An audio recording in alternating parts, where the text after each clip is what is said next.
Today I'm making vegan spicy enchilada casserole. It has only 7 simple ingredients.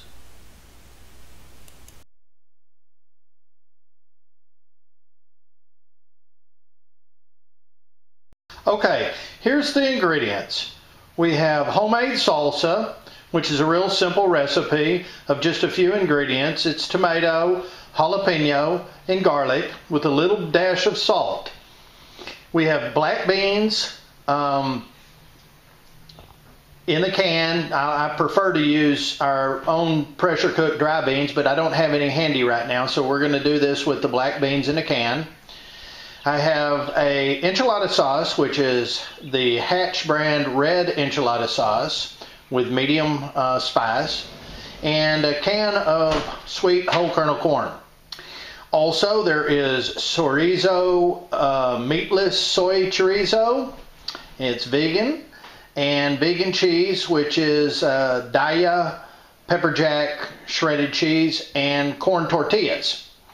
So that's what we're going to be using. There's only 7 ingredients in this recipe, and let's get started. Okay, here's the soy chorizo out of the casing. Out of the packaging, but we have to remove the casing when we put it in the skillet to cook. So I'll do that next. Here's the soy chorizo in the non-stick skillet, and here's the casing. We'll discard it. Okay, medium heat. We want to break those chorizo sausage up into small pieces and cook it until it's done. And man, it already smells savory. Just makes my mouth watering already. As it cooks, it starts to brown and it'll crumble apart into pieces a little bit easier. Before it's browned, it's kind of sticking together. So we want to pretty much get it browned and where it's crumbled. Okay, now the chorizo is warmed through, and we will add our corn and mix it all the way through too. This is 1 cup of corn, and it has been drained. So we're going to add that in there and mix it in and warm it through as well. That's the next step in the recipe. Okay, now that is done, and we will move on to the next step, which says mix the black beans and the salsa.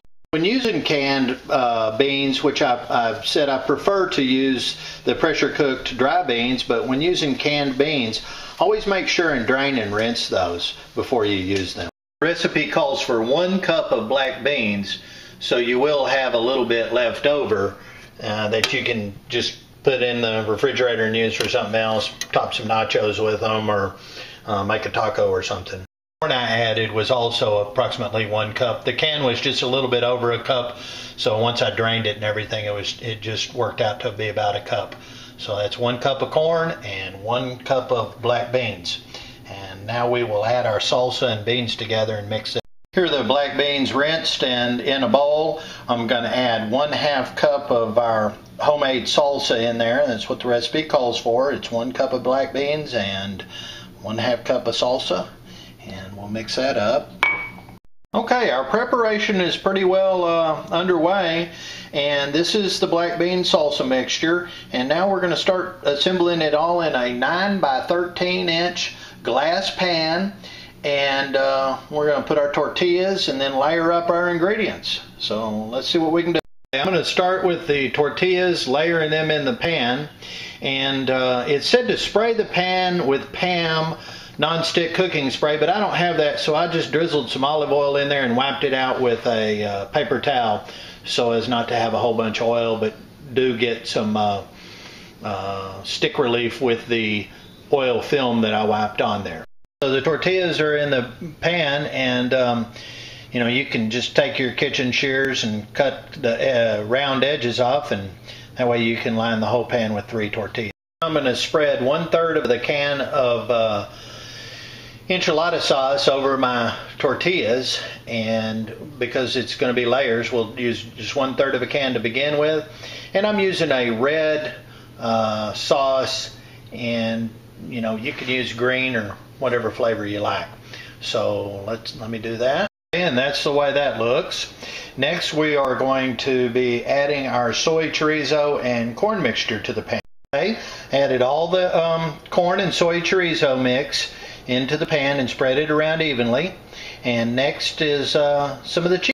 My cheese pack was about, it's an 8-ounce package of cheese, and I split it up into I put about half of it into a measuring cup, and it actually, in the measuring cup, it measures about 1 cup. So we're going to use a third of that across the mixture of corn and chorizo. And there you go, cheesy. Okay, there we go. 3 more tortillas to cover, and another third of a can of enchilada sauce spread. Okay, now we spread the black bean and salsa mixture over the tortillas for the next layer. And we just gob that on, spread it around evenly, and then we will cover that with another 1/3 of amount of our cheese. So let me do that. Okay, there is the salsa bean mixture on top of the second layer of corn tortillas, which had the chili enchilada sauce spread on them. And now I'm going to put the next portion of cheese, and after that we'll do another layer of tortillas, the remaining enchilada sauce, and then of course the remaining cheese. So let me get the cheese on there and we'll take a look at that and move forward. And there we are, cheesy. Alright, here's our casserole. We put the last 3 tortillas on, the last third of our enchilada sauce, and the last third of our cheese, and it's ready for the oven. We will put it in the oven at 375 degrees for approximately 30 minutes, or until the cheese looks yummy. Okay, here is the end product. After about 35 or 40 minutes in 375 degrees oven, take that out, let it sit for 5 to 7 minutes before serving, and you can serve it on your plate with some nice homemade guacamole and hot sauce, and it is wonderful. Plant power plus pedal power will get you there.